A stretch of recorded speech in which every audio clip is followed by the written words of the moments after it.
Artisan చేసి తలపెట్టినటువంటి 6వ రోజు సమ్మె విజయవంతం చేసిన కార్మిక సోదరిమణులకు ధన్యవాదాలు తెలియజేస్తూ, అలాగే రేపు 7వ రోజు కూడా సమ్మె కొనసాగుతూ ఉంది. మరి సమ్మెలో భాగంగా మీ దగ్గరలో డివిజన్ ఆఫీస్లో దగ్గరలో ఉన్నటువంటి అంబేద్కర్ విగ్రహానికి పూలమాల వేసి, అలాగే మనం ఏదైతే సమ్మె నోటీస్ ఇచ్చినామో ఆ సమ్మె నోటీస్ అంబేద్కర్ విగ్రహానికి ఇవ్వవలసిందిగా ఈ జేఏసీ నిర్ణయం తీసుకుంది.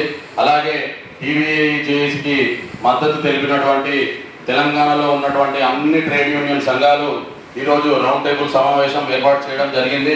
అలాగే చివరగా 15వ తారీఖు రోజున అన్ని కార్మిక సంఘాలు రౌండ్ టేబుల్ సమావేశం ఏర్పాటు చేసుకొని తదుపరి ప్రకటన చేయబడుతుంది.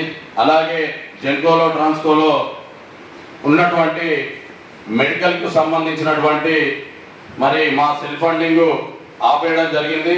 దీన్ని తెలంగాణ రాష్ట్ర వ్యాప్తంగా కార్మికులుగా, ఆర్టిజన్ కార్మికులుగా మేము దీన్ని తీవ్రంగా ఖండిస్తూ ఉన్నాం.